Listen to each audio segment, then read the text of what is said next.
E aí, galera, esse é mais um episódio do Maldita Politicagem.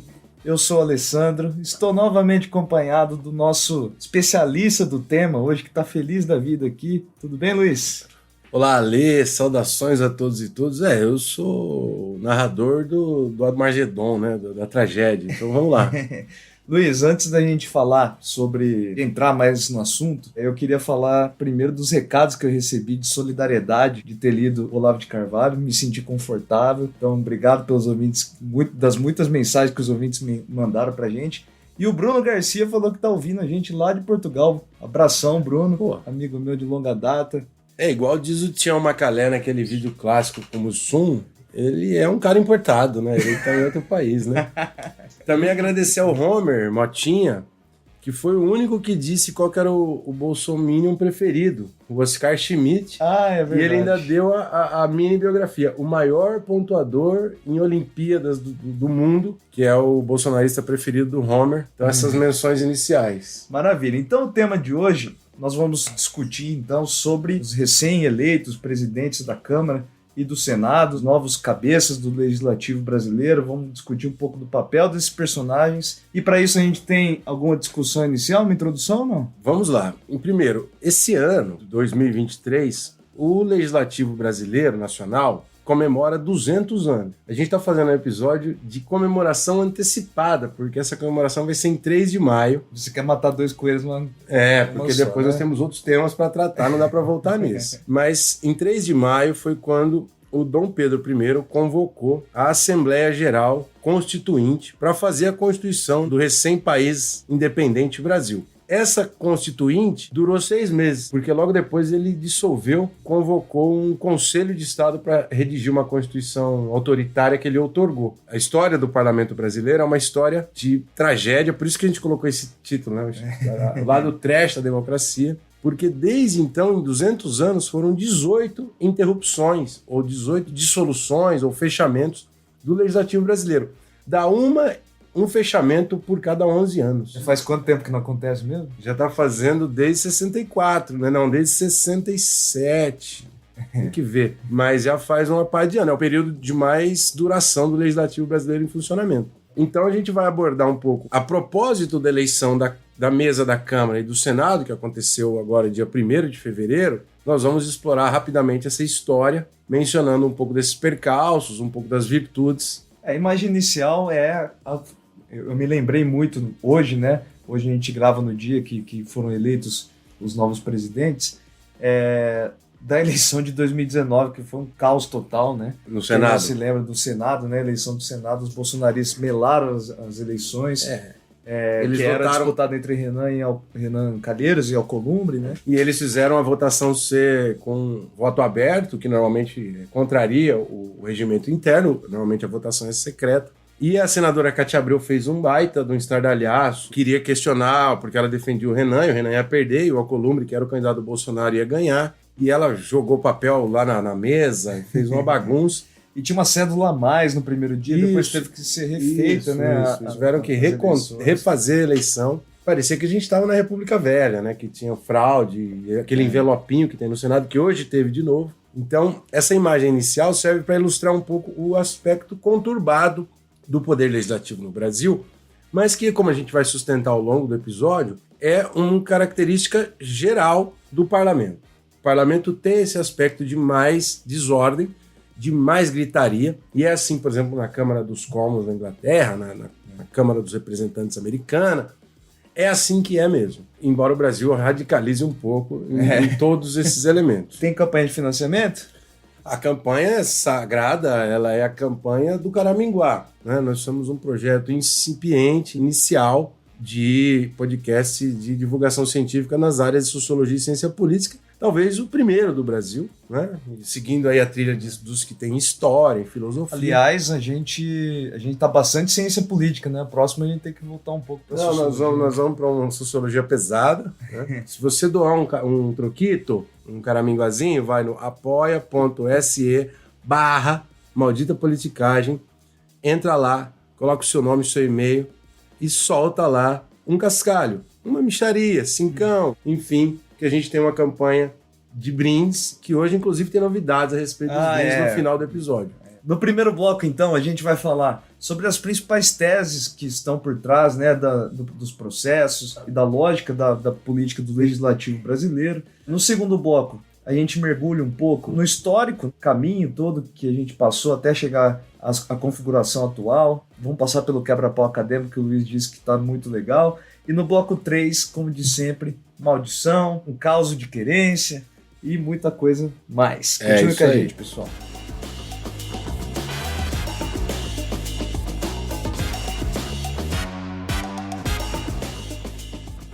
Então, Luiz, você que é o especialista do tema, queria fazer uma pergunta mais geral, mais teórica primeiro, né? O Legislativo, o Congresso brasileiro, ele representa a maior desgraceira que tem na democracia, segundo a visão da nossa população, né? A maioria das pessoas olham para aquilo com um olhar muito negativo daquelas pessoas, daquela lógica, daquilo tudo. As pessoas não confiam no Legislativo brasileiro. Por que isso acontece? Eu ouço muito podcast sobre política e quando trata do parlamento já começa sempre com uma má impressão. E nós estamos fazendo o mesmo receituário aqui, né? Mas essa pergunta é de milhões, né? Por que é a instituição mais maldita do Brasil? Bom, não é do Brasil, é de qualquer democracia, para começo de conversa. E para poder sair um pouco de uma visão assim muito tupiniquim, a gente pode recorrer ao Bourdieu, o sociólogo francês, o Pierre Bourdieu, que ele diz o seguinte: os políticos profissionais, eles representam alguma coisa ou alguém à medida em que representam a si mesmos e apenas desse jeito. Se um cara representa a pauta do meio ambiente, do combate à homofobia, ele faz isso à medida em que ele representa a si próprio. O que é representar a si próprio? É procurar espaço de poder, recurso, enfim, é crescer na carreira política. Então ninguém faz nada por puro altruísmo. E essa visão de que os políticos deveriam ser altruístas, indivíduos abnegados, que não têm interesse pessoal, que só pensam no público, é um pouco legado pela tradição grega de que os políticos visam a coisa pública e não visam a coisa privada, os seus interesses, mas também, segundo o próprio Bourdieu, por conta de um dilema que existe. Porque do ponto de vista da igualdade formal, todo mundo pode ser político, todo mundo pode ser candidato e virar deputado. Mas do ponto de vista prático, do ponto de vista da desigualdade social, isso não é verdade. Poucos. E quando esses poucos chegam lá, eles tendem a sustentar seus privilégios. Então, o Bourdieu diz que os políticos, para sustentar esses privilégios, eles interpelam esses indivíduos que não têm acesso ao poder político. Falam: eu represento vocês. Eu represento o povo, eu represento a população do estado do Ceará. E essa promessa faz com que todos queiramos e esperemos que os políticos representem os interesses populares. Se eu bem entendi, então, é a casa propensa para que haja uma frustração em relação à atuação deles. Existe um palco, um teatro, em que você fala no palco que você representa o público, mas na verdade está representando a si mesmo. Mas calma lá, vamos lá. Não existe também uma outra ideia política no Brasil de que o povo brasileiro nem lembra quem ele votou para o legislativo e ele vota principalmente no executivo esperando daquilo o sucesso da sua vida, etc. Sim, é verdade. Agora, isso talvez dê mais margem para que os políticos se comportem. Porque como as pessoas não lembram bem, daqui 4 anos ele pode pedir voto para outro eleitor, enfim, aquele eleitor anterior nem lembra, ele pode mais cinicamente seguir os seus próprios interesses. Agora, essa afirmação do Bourdieu lá na França, na década de 70, ela estava olhando para o mundo. Isso não é uma particularidade brasileira.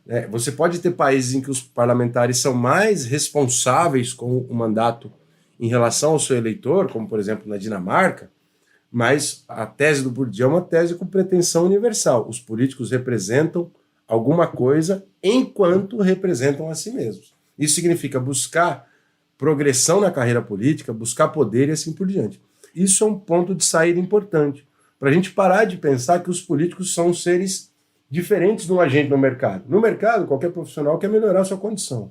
O empresário quer vender mais. Uhum. Os políticos operam assim, eles querem sobreviver ou triunfar, ou sobrepujar o seu adversário, portanto adquirir mais poder.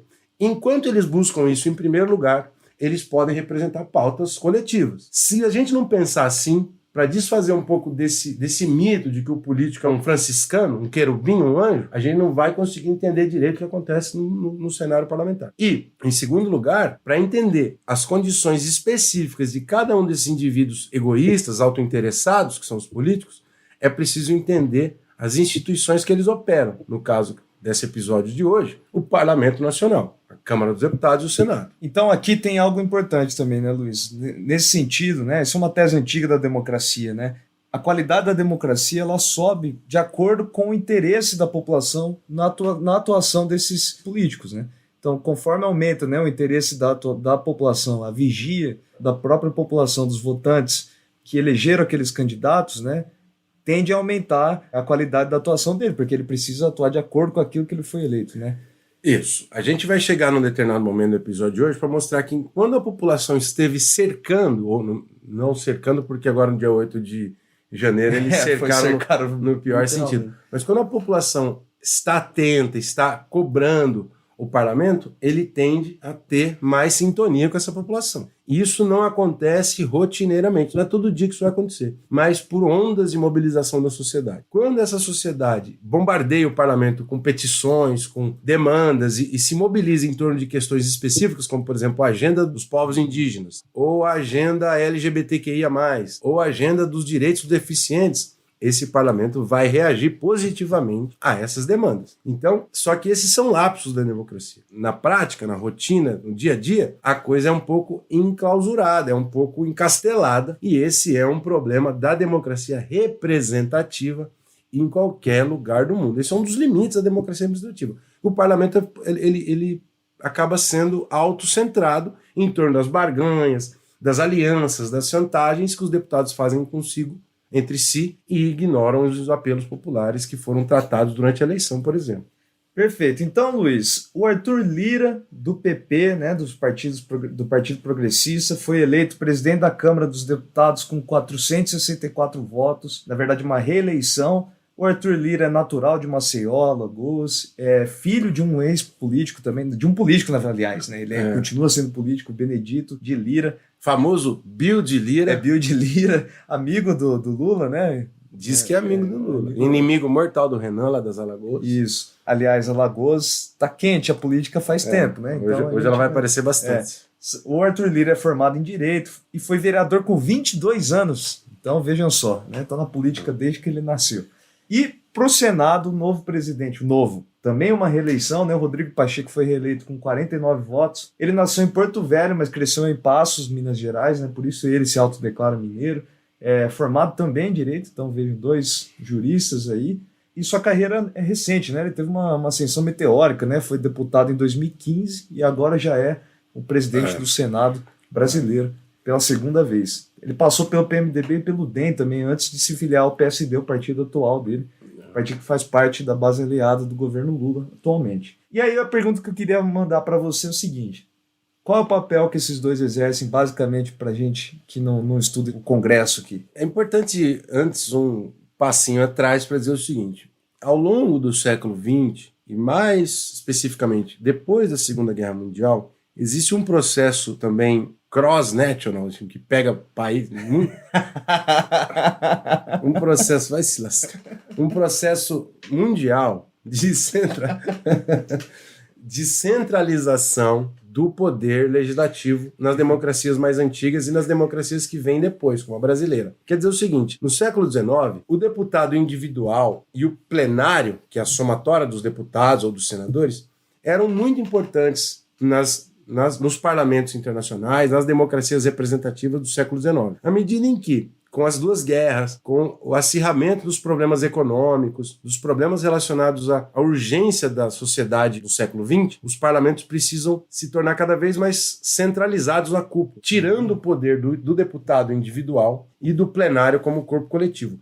Onde vai parar esse poder centralizado? Em comissões técnicas, como, por exemplo, Comissão de Orçamento e Finanças, Comissão de Educação e Cultura, essas comissões que são as comissões especializadas dentro do parlamento, e em órgãos superiores, como o Colégio de Líderes dos Deputados, que organiza os líderes dos partidos de cada casa legislativa. E, por último, no chefe maior, que é o presidente da casa. Esse processo, segundo o John Rubel, confere racionalidade. O poder legislativo passa a responder à celeridade que o Estado precisa ter para responder às demandas da sociedade.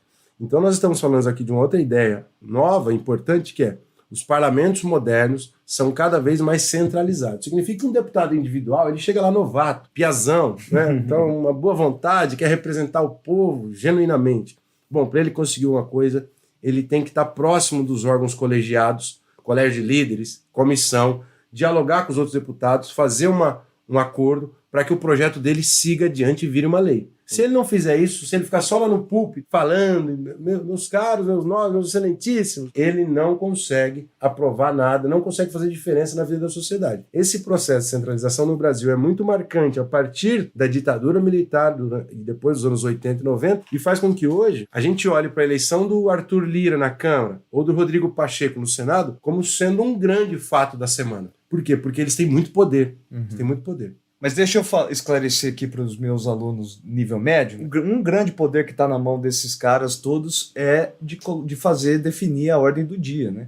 Então, imaginem todos vocês que todos os deputados, senadores, têm uma série de projetos de leis, né? Milhares. No final das contas, quem tem a caneta final para colocar aquilo em votação, para aquilo poder ser aprovado ou não, é o presidente da Câmara, o presidente do Senado, né? Então esse é um grande poder que eles acumulam em mãos. Né? Então, além do mais, eles também, por exemplo, quando tem bate-boca no plenário, e aí alguém fala, questão de ordem, presidente, o colega não pode falar, aí eles começam lá aquela coisa que... Tinha professor de quinta série. Isso, volta e meia empurra. Quem que dissolve, quem que resolve as questões de ordem? Quem fala, quem que vota? Presidente da Câmara, presidente do Senado. São eles que desempatam. Quando você tem votações que podem empatar, também são eles que desempatam. E isso é muito raro de acontecer, mas é um voto de minério. Além do mais, tem um projeto lá que é uma legislação nova, que nunca foi discutida por nenhuma comissão temática X. Tem que criar uma comissão nova, uma comissão para discutir um projeto absolutamente pioneiro. Quem cria essa comissão e distribui os deputados dentro da comissão? Presidente da... Então a gente fala que esse é um poder discricionário, quer dizer, um poder unilateral, ele não depende dos outros.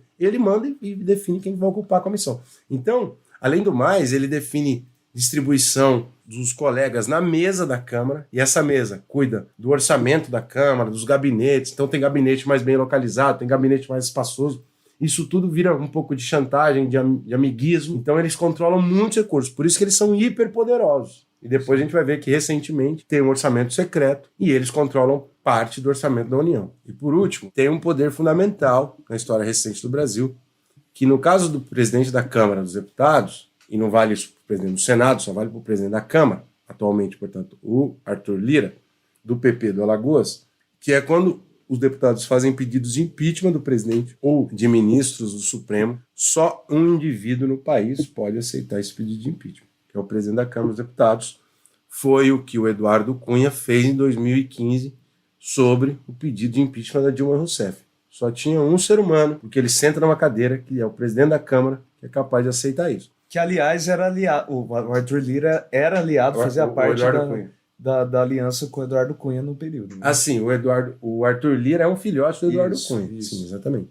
Então, existe uma série de prerrogativas do presidente da Câmara dos Deputados que o transforma num ator estratégico no interior da própria separação dos poderes entre o presidente da República, os juízes do Supremo e assim por diante. Ele tem poder de fogo contra esses atores e isso faz com que a ocupação de algum indivíduo com perfil X ou Y torne o seu mandato muito estratégico. Agora, então, já que eu falei pra caramba, qual que é aquela homenagem ao professor Kodato? Você tem tabela a respeito dessas questões que a gente está tratando? Tenho tabela assim. 65% dos cientistas políticos brasileiros usam o termo cross-national. Como é que é? Não, comparação internacional. Segundo a Atlas, 24% da população brasileira confia na Casa Legislativa brasileira. Né? Então, um número assustador, né? Abaixo, né? Muito baixo, né? Um quarto da população apenas confia nessa casa. E, vou fazer uma pergunta para você, com quantos votos o Davi Alcolumbre, que é aquele que foi eleito de forma mais apertada nos últimos anos, foi eleito em 2019? Eu não faço a menor ideia, não me lembro. 42 votos.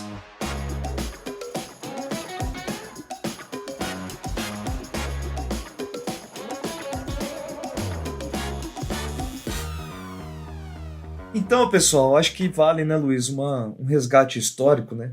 Hoje nós temos um legislativo que é bicameral, ou seja, são duas câmaras, o Senado e a Câmara dos Deputados, mas isso nem sempre foi dessa forma que foi configurado o legislativo brasileiro.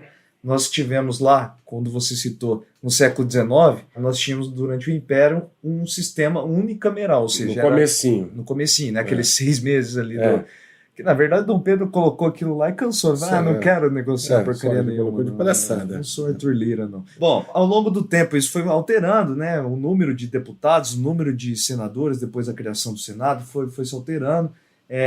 Até chegar lentamente nos valores atuais, né, de 81 senadores e de 513 deputados federais, né, o nosso Congresso brasileiro. Ao longo de todo esse período, né, essa casa protagonizou uma série de coisas boas e coisas que podem ser questionáveis. Né? Do meu ponto de vista, o papel em 64, durante o golpe militar, foi questionável. O papel durante o impeachment da Dilma Rousseff foi bastante questionável também, né? Eu acho que ajudou a sustentar a escravidão. A escravidão eles foram um sustentáculo da escravidão ali no século XIX. Mas também coisas positivas, especialmente, né, a Constituição de 88, ao meu ver, é um grande passo progressista do Brasil, né, de direitos, de cidadania. Né? Então, acho que o Congresso ele acaba, de alguma forma, refletindo realmente o que a nossa população, de alguma forma, demanda. Né? Ele guarda as tensões e as contradições da política de uma forma geral e da sociedade de uma forma um pouco mais ampla. Por exemplo, ao longo dos últimos 30 e tantos anos dessa democracia recente, que está tão chamuscada, está tão vilipendiada, está tão agredida, né, ao longo desses últimos 6 anos, mas também, além de ter feito, eu acho que o ponto alto do parlamento brasileiro é ele ter escrito, elaborado e aprovado a Constituição de 88. Claro. Enfim, e dá até para discutir como que isso foi possível com um parlamento que ainda era meio conservador na década de 80, lá em 87, 88. Mas, por exemplo, em 92, 93, teve a CPI dos anões do orçamento, reviu as métricas de financiamento de campanha, mudou a lei dos partidos políticos, a lei do sistema eleitoral, depois teve o Marco Civil da Internet, teve o Código Florestal. Existe uma série de pequenos momentos de proteção dos interesses mais vulneráveis do Brasil, inclusive do internauta, que somos nós. Somos nós aqui, né? Então existem muitas leis interessantes no parlamento brasileiro. Agora, no atacado de 200 anos, é claro que você tem mais trecheira, você tem mais coisa feia do que coisa bonita. Mas é por quê? Porque o parlamento, diferentemente, por exemplo, das Forças Armadas, passaram aí por um período de ser adoradas, hoje não está mais tanto, está com 40 e tantos % de aprovação, eles não se expõem ao público. Sim. Você não consegue consultar as decisões dos comandantes das forças a partir de uma busca pelo site da internet ou pelo site deles. Sim. No parlamento, você na TV Câmara, você vê o que está acontecendo dentro das comissões. Tanto que existe aquelas piadas maldosas realmente, né, com a atuação dos militares que pinta calçada. Né? Há uma dimensão de segredo na atuação de burocracias do Estado, como os militares, e também como parte do judiciário, que não pertence ao universo parlamentar. A casa parlamentar, ela é onde as coisas têm que ser debatidas, negociadas à luz do dia. E aí ali você vê a coisa feia aparecer, necessariamente. Mas deixa eu fazer uma pergunta para você. O Arthur Lira foi eleito com 464 votos numa casa de 513, ou seja, 90% dos votos quase. Ou seja, é um recorde, né? Nunca na história da nossa democracia foi tão esmagadora assim a vitória. O que isso significa? Por que o Arthur Lira é tão forte assim na Câmara dos Deputados brasileira? Essa pergunta dá para colar outra. As pessoas dizem, mas tinha que ser o Lira? Né? Tinha várias pessoas de esquerda que falam, o PT tinha que apoiar o Lira.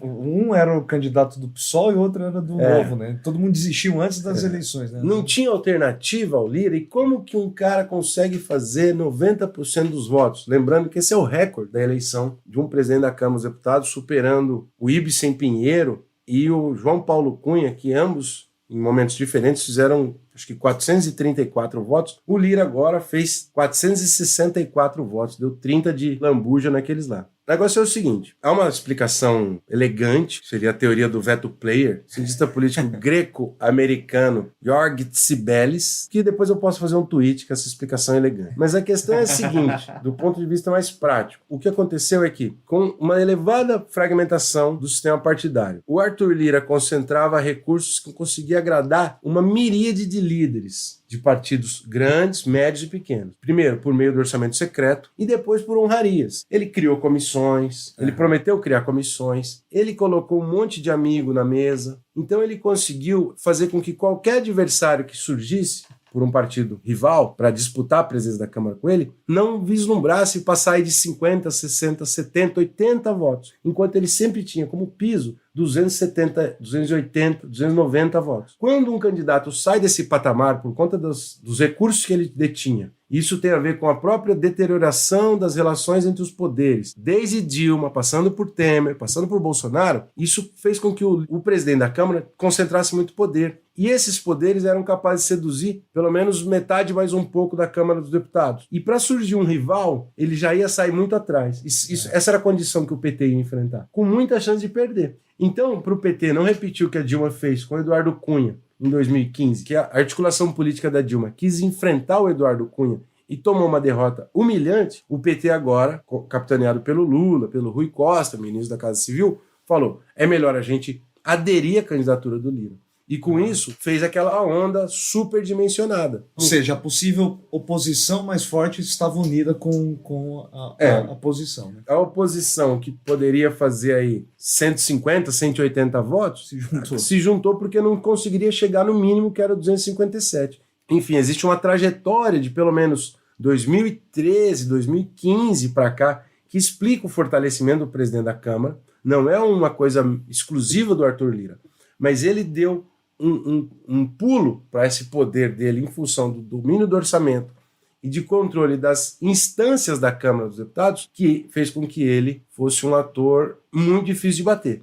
Olhando isso, o PT e os partidos da atual situação, que são minoritários no parlamento, falaram, vamos aderir. Essa adesão fez com que a candidatura dele fosse inabalável. Mas contextualiza um pouco mais como isso aconteceu. Na verdade é o seguinte, durante os governos de Fernando Henrique, Lula 1, 2 e Dilma, existia uma articulação muito estreita entre o Poder Executivo, o presidente e o Poder Legislativo. O presidente montava uma coalizão de parceiros e quando essa coalizão não ficava satisfeita com as políticas do governo, o governo soltava dinheiro por meio das emendas. Só que essa relação não era uma relação de compartilhamento de preferências, de vontades, de valores. Era como se o pai com o filho quisesse que o filho fizesse a tarefa, fizesse a lição de casa, e ao invés do filho fazer porque ele queria fazer a lição de casa, ele fazia porque o pai chantageava. Ou falava assim, ó, se você não fizer, eu vou te colocar em castigo.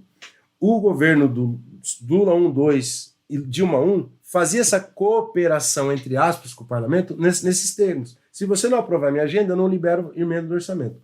Quando o filho age sob essas condições, ele vai falando, eu vou me rebelar. Então a cooperação que aconteceu durante 12 anos no presidencialismo brasileiro, Lula e Dilma, não era uma cooperação programática de agenda. Era uma cooperação compulsória por conta de recursos de orçamento que o Lula e a Dilma usavam. Esses atores começaram por conta de distância de preferências. Você tinha um PMDB, um PP, que não compartilhavam com a agenda do PT, eles começaram a falar, nós precisamos se organizar. Isso começou com Henrique Eduardo Alves, que foi o presidente da Câmara, antes do Eduardo Cunha. O Eduardo Cunha amplificou isso. E aí veio uma série de presidentes da Câmara que queriam dar proeminência para o Poder Legislativo. E agora, essa história diz respeito muito mais a respeito das dificuldades do presidencialismo de coalizão no Brasil, que não era tão harmônico assim, como dizia a literatura. E aí, Luiz, eu queria perguntar para você preparou um quebra-pau acadêmico pra gente assistir? O pessoal andou reclamando nas nossas redes sociais que o quebra-pau acadêmico estava muito superficial, que não tinha sangue, né? Não tinha caldo, não tinha briga o suficiente. Aqui tem bastante briga, porque existem duas linhagens, duas correntes dos estudiosos sobre isso, que divergem muito fortemente. Uma que acha que o Brasil é um caso crônico de ingovernabilidade, e essa é uma geração que começa nos anos 80. Para esses autores, o Brasil, quando ele combina presidencialismo com um multipartidarismo no parlamento, você vai ter um presidente que quer uma coisa, por exemplo, forma da Previdência, e um parlamento que não quer essa. E isso vai gerar atrito e ingovernabilidade. Nós não vamos chegar a decisão nenhuma. Ou seja, porque os deputados não querem aquilo que o presidente quer, isso, é difícil de conseguir o total de votos, né? Enfim. Então você tem uma galera que fala que o Brasil como ele tem uma estrutura com divisão dos poderes forte, um presidente forte, um legislativo forte, um legislativo bicameral, que você tem que negociar com 2 casas, e dentro dessas casas você tem 10, 12 partidos, você nunca vai conseguir chegar a resultado nenhum. O Brasil vai ficar sempre patinando. Essa é a turma da ingovernabilidade. A partir de 94, 95, uma outra tradição, uma outra linhagem fala, não, calma lá. Tem o governo Fernando Henrique, Plano Real, depois o Lula consegue aprovar as agendas de distribuição de renda. O Brasil é sim governável. E essa é a turma mais otimista, da governabilidade. É a turma da coalizão, né? É a turma que fala, o presidencialismo de coalizão é must, é supimpa, é 10. Essa galera brigou bastante com uma vitória esmagadora ali no período Lula da galera otimista, porque de fato o país foi governável. Mas foi governável criando uma espécie de atrito, um barulhinho, um ruído ou uma sujeirinha que ficava indo para debaixo do tapete, que teve como consequência mais estrondosa, quando apareceu esse ruídozinho, se juntou, o cara apareceu chamado Eduardo Cunha. E esse aqui, o Eduardo Cunha nem foi o primeiro, já disse. O primeiro foi o Henrique Eduardo Alves. O Eduardo Cunha, ele vocalizou uma insatisfação do PMDB, da centro-direita, contra diversos governos de esquerda, centro-esquerda, que desagou no impeachment da Dilma, com outros elementos combinados, Lava Jato, etc. Mas essa galera otimista negligenciou que o sistema, para operar, ele gerava um desgaste da máquina. O quebra-pau acadêmico foi uma briga tão aguda, os otimistas não foram capazes de ouvir algumas preocupações dos pessimistas. Então, só para esclarecer aqui, né? A tese da governabilidade via coalizão, né, sustenta também que faz parte da democracia essas coalizões, né? Que faz parte do papel do presidente da República estabelecer coalizões e fazer um governo como um todo, né? Isso. Que é disso que se trata, e o Brasil é sim governável, porque basta fazer uma coalizão que sustente o governo, o poder executivo no Congresso, né? E você faz parte de qual time? Já que você é um especialista do tema. Eu acho que depois do impeachment eu tô entre os pessimistas. Eu acho que eu tô mais pro lado dos pessimistas, porque eu acho que o tipo de cooperação que ocorre com o presidente puxando a coalizão e puxando a agenda de governo é uma coalizão francamente incongruente de ideologias. O presidente faz os caras cooperar com dinheiro na mão, e com clientelismo, e com fisiologismo, troca cargo. É claro que isso acontece em qualquer país do mundo, mas no Brasil, veja, o Arthur Lira foi eleito não porque você tem 464 deputados que convergem com a visão de mundo dele, do PP, convergem por conta de trocas pragmáticas por orçamento secreto. Esse tipo de interesse predominando, ao longo do tempo, você vai ter ou um amontoado de política mal planejada, políticas feitas de curtíssimo prazo, ou, se você tem um governo que quer fazer políticas de longo prazo e precisa convencer esses deputados, você tem que fazer na base de uma sacanagem que uma hora eles vão falar, chega disso, vamos virar a mesa.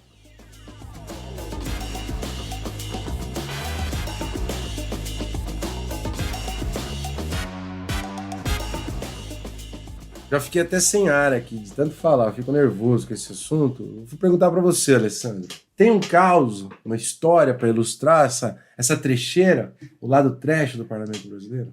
Bom, o aconteceu em querência dessa semana, então, é o seguinte, Luiz, um verdadeiro faroeste caboclo. Você sabe, você acha que 2019 foi uma várzea, foi trash? Quando eu assisti aquela eleição, todo ano eu assisto na televisão, no YouTube. Você é igual o Big Brother aqui, mano. Eu fico vendo, eu fiquei chocado com aquela confusão entre a Cátia Abreu, o Alcolumbre. Foi um barracão ali que me deixou desgostoso. Mas você sabe que o Senado já foi palco de coisa pior, né? O pai do nosso queridíssimo ex-presidente Fernando Collor de Mello, o Arnon de Mello, abriu determinada sessão do Senado com a seguinte licença, pedindo a licença para o presidente da casa na época, né? Senhor presidente, com a permissão de Vossa Excelência, falarei de frente para o senador Silvestre Péricles de Góes Monteiro, que me ameaçou de morte. Esses dois eram rivais, né? O Silvestre vinha de uma oligarquia também, uma oligarquia muito próxima ao Getúlio Vargas, lá de Alagoas. O Arnon de Mello também era já filho de político, também de Alagoas, né? Então, os dois já eram rivais políticos muito intensos. Duas oligarquias locais rivais. Brigando ali, e já estavam num momento, pelo visto aqui, né, de ameaças de morte um com o outro. O fato é que a discussão se esquentou naquele dia, E os dois sacaram uma arma e começaram a atirar tentando atirar um no outro. Uhum. As balas do Arnon visavam o Silvestre, né? Mas no final das contas ele acabou acertando um outro pobre senador que estava tentando parar a briga ali. O José Cairala, nesse episódio, acabou falecendo com 2 tiros no abdômen, né? Era senador pelo PSD do Acre na época. E essa história tosquíssima, então. O Arnon de Mello, pai do Fernando Collor de Mello, acabou assassinando um outro senador que não era o alvo dele, que fica pior ainda, né? Essa história, agora que você falou, está no livro do Mário Sérgio Conte, Notícias do Planalto, que ele conta a ascensão do Collor. O Fernando Collor, ficou muito abatido porque o pai dele tinha matado um outro cara sem querer. O Arnon, o Arnon de Mello, matou um outro cara sem querer. E o Góes Monteiro, que era o endereçado do tiro, não foi atingido. Não. E ele não foi preso. Pior de tudo que nada aconteceu com o Arnon de Mello. Isso foi o quê? Na década de 40, 50? 63. 1963, o episódio, um ano antes do golpe militar, né? Teve um outro caso, que eu não me lembro, não consultei, mas que o pai do Nelson Piquet... Ou seja, só figuras só gente ilustres. Boa, né? Acho que ele era de Pernambuco, brigou com um senador da Bahia para assumir uma organização interparlamentar, internacional, não sei, motherfucker. E eles saíram no tiro também, em 67, 68, na ditadura. Ninguém matou ninguém. Né? Nesse caso, eles erraram os tiros, mas também teve troca de tiros no parlamento. De novo, tudo isso para dizer que o parlamento é um lugar que é um escoador, é um bueiro das piores coisas da nossa elite. Isso que é a nossa Câmara Alta, né? Na teoria, né? E aí, Luiz, eu vou lançar uma maldição para você resolver pra gente. Você achou que a estratégia do PT para as eleições do Senado e da Câmara foi uma opção maldita? Não. Você como ex-estudante de ciências sociais, miçangueiro, etc. Não, eu acho que assim, não tinha jeito. É claro que a gente olha o Arthur Lira, da cepa, da escola do Eduardo Cunha, é um tipo de deputado cínico, que fala com a imprensa assim, de uma forma que irrita quando a gente assiste, mas inventa e mente e tal. Mas, realmente, o problema não está na decisão do PT. Existe uma coisa que a gente chama de trajetória da instituição, e como a Câmara se armou, se organizou nos últimos 6, 8 anos, faz com que o presidente tenha um poder muito pesado, um poder muito forte sobre o plenário. Especialmente por causa do orçamento secreto, mas sobre o qual a federação do PT, PCdoB, PV, não tinha muito o que fazer, a não ser aderir à candidatura. E isso é trágico, porque você não tem concorrência de 2 projetos, né, como teve no Senado, enfim. Você não tem uma convergência ideológica. Na verdade, o que o PT vai fazer convivendo com a presidência do Arthur Lira é dormir com o inimigo, porque vai ter que negociar ministério quase que trimestralmente, eles vão fazer chantagem. Cada lei de relevância, a nova âncora fiscal, projetos de relevância para o governo, vai ser uma negociação muito caso a caso, muito diferente dos padrões de relação entre o presidente e a Câmara dos Deputados, que existia lá na década de 2000. Mas não tinha outro jeito. Eu concordo com você. Eu acho que era uma oportunidade de rever o erro do governo Dilma, né? Do governo 2 Dilma, porque era uma situação parecida, né? Exato. De alguma forma. Naquela ocasião, o PT buscou enfraquecer o MDB, né? Enfraqueceu a ala MDBista do Eduardo Cunha, enfim, outras estratégias que deu no que deu, né? Na verdade, o manual de erros escrito pela Dilma entre 2012 e 2014... Foi aprendido, né? Foi aprendido, mas, além de tudo, ele gerou efeitos não previstos, não desejáveis, dessa monta que a gente está hoje. Né? Perfeito. O fortalecimento desses presidentes cínicos, clientelistas, que operam na luz do dia o pior da classe política brasileira, que é o caso do Lira, do Cunha e de outros, é um pouco efeito de uma falta de pensar o sistema político por parte do PT, inclusive do Lula, que não chegou a pensar ou organizar uma reforma política para diminuir isso. Então foi assim, em nome de certa agenda, foi deixando empoderar esses atores. Sim. E aí o efeito de médio prazo é que agora tem que bater continência para Arthur Lira para não tomar uma outra derrota humilhante. finalmente, queria dizer o seguinte, além de tudo, a tendência que a gente apontou no primeiro bloco, de que existe uma tendência de centralização dos parlamentos, normalmente nos países que têm uma democracia mais organizada, essa centralização nas cúpulas se dá por órgãos colegiados, o colégio de líderes, as comissões técnicas e temáticas. No Brasil, essa centralização está acontecendo desde o Eduardo Cunha de forma personalista. Quem tem poder não é o colégio de líderes agora, é o Lira. É uma coisa prejudicial para a democracia. E aí agora, para reverter isso, é muito difícil. Porque uma vez que você tem a instituição rolando desse jeito, com um monte de atores tendo benefícios em volta disso, é muito difícil você recuar e querer um momento em qual você crie órgãos colegiados, dito de uma forma mais direta. O Arthur Lira não vai ceder poder para uma comissão, a CCJ, ou para o colégio de líderes. Ele vai tender a concentrar poder. Mesmo que o Supremo queira tirar poder dele, assim por diante. Bom, e agora, já que você sempre é o malandrão que faz a luta de gostos, eu criei uma luta de gostos nesse episódio aqui, que é a seguinte, você que gosta de músicas de intelectos e música de gente descolada urbana, eu tenho a pergunta para você que é a seguinte na luta de gostos. Quais músicos que foram deputados você prefere, se você tiver que escolher, para levar a sua família, para levar a sua namorada para jantar, entre os deputados Netinho de Paula, do Negritude Júnior, Sérgio Reis, do cantor sertanejo, ou Frank Aguiar, o monstro do forró lá do Nordeste. Esses foram músicos e deputados. Esses deputados músicos, qual que você escolheria na luta de gostos? Eu fico com Frank Aguiar. Grande Frank Aguiar. E você? Antes tempo, eu iria no Sérgio Reis, mas acho que eu iria no Frank Aguiar agora também. Luiz, você sabe que nós estamos devendo há muito tempo o sorteio das canecas. E essa é a hora certa. Nós fizemos um sorteio de 2 pessoas. Vão dizer alguns que uma das pessoas que ganhou é uma marmelada, né? Porque na verdade ela é minha chefe. É mesmo? É. Não, na verdade a gente teve uma auditoria.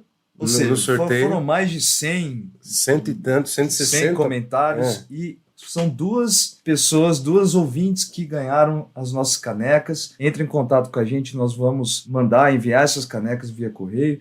A Cíntia Papilli, a primeira vencedora. Parabéns, Cíntia. E a Caroline Tortato. Essa é a marmelada. Não foi marmelada, mas enfim. Tá. Caroline Tortato, a outra vencedora. Querida Caroline. Isso. Lembrando que esse sorteio a gente fez já faz alguns dias, era para gravar um reel separado, mas a gente achou que não ia ter graça para incluir num episódio, ficar mais legal. Esses sorteios são das pessoas que comentaram quando a gente postou as canecas ainda no Instagram. Em 2022, né? Isso, no dezembro de 2022. Isso. Então as pessoas que nos ajudaram divulgando o nosso Instagram foram sorteadas. Aí surgiram Cíntia Papilli e Caroline Tortato. Nós vamos mandar as canecas para vocês pelo correio. Agora os avisos paroquiais. Nós temos as nossas redes sociais. Entre lá no Instagram, Maldita Politicagem, ou no Twitter, Mpoliticagem. A campanha de financiamento do Caraminguá, entra lá e solta 5, 5,50, 10, para a gente poder incrementar, dar uma fortalecida no nosso projeto por meio do apoia.se/Maldita Politicagem. Além do mais, hoje a gente tratou de vários temas que ficaram genéricos, superficiais. A gente pode voltar a eles caso vocês queiram. Orçamento secreto, por que existe tanto clientelismo no Brasil? Existem temas interligados que a gente precisa desenvolver em episódios próprios. Se vocês querem isso, depende um pouco da resposta de vocês, do feedback de vocês. Então entra aí, manda. E finalmente, se vocês estão gostando, conversa, vai no carnavalzinho, avisa, fala ao pessoal lá do podcast. E caso você goste mesmo, coloque 5 estrelas no Spotify, favorite no Deezer, segue na sua plataforma de tocador de áudio. E é isso. É isso, eu queria antes de terminar, pedir para os nossos ouvintes enviarem as marchinhas de carnaval favoritas deles, porque nós estamos preparando um especial de carnaval. Tá metendo spoiler aqui já, então é isso.